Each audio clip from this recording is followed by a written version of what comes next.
When you realize that the job is not for you, this is a mental game. Okay, and I'm gonna share some tricks. In order to figure out what you want to do next in your career, you really have to go back to basics and understand who you are, what gives you joy, and what you're good at. I am a career coach of 7 years. I also have my MBA from Columbia Business School, and I also graduated from a 3-year program in shamanic healing. Those were just a few clips from the TikTok page of our next guest. She's here to offer some advice for everyone out there who may be looking to leave their current job and find something new. Joining me now is career coach Mandy Tang. Mandy, great to have you here with us. First, let's start, if we will, with the latest labor market data. It shows the number of job openings at their lowest level since January 2021. And then the pay gains for job switchers is slowing, according to the latest data from ADP. At the same time, where we did see a massive jump for the month, at least compared to what the estimates were. So what advice do you give for someone looking for a new job in this environment?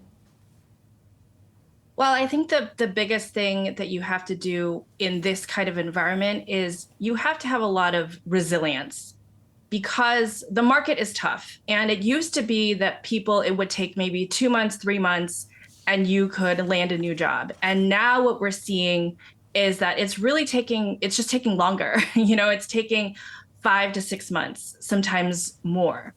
And a lot of people, this is really outside of your comfort zone. You're putting yourself out there.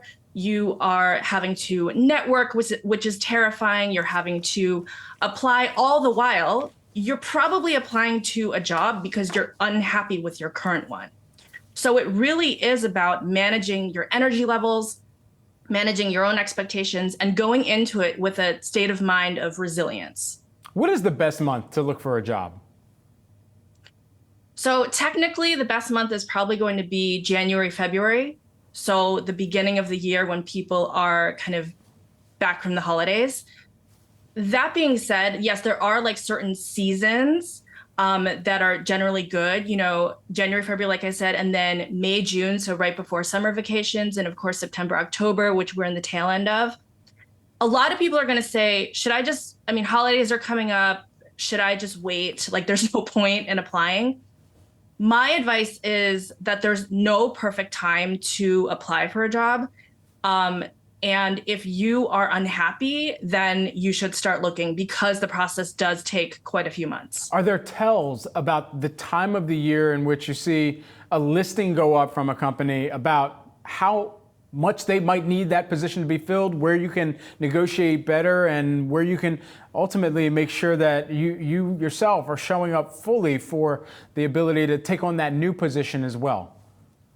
Yeah, so some of the tells would be if you are watching a position get reposted multiple times, that means obviously they're having trouble filling it. You also want to look at the job postings kind of like as a constellation, right? So seeing what kinds of positions they're hiring for, in which departments that they're investing, that really shows you where the company's going and what they value.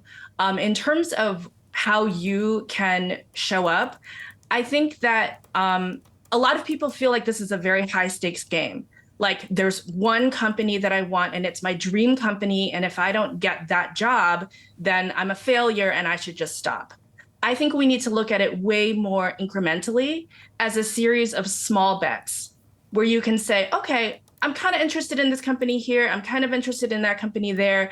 And I'm going to apply here, I'm going to apply there. I'm not going to put all my eggs in one basket, and I'm not going to get emotionally wedded to the idea of one job. I think that you have to kind of spread your chances and take a bunch of small bets. Within the conference board data, we saw views on the current availability of jobs rebound, and that was after several months of weakness here. If someone is thinking of quitting and maybe they're burned out or realize the job they have isn't the right fit, what tips would you give them? So I think that burnout, so you mentioned burnout. How I define burnout is when your external circumstances do not match your internal landscape. So let's say you value a certain thing or you've outgrown a certain thing. So burnout is that action where the gears are kind of contradicting each other.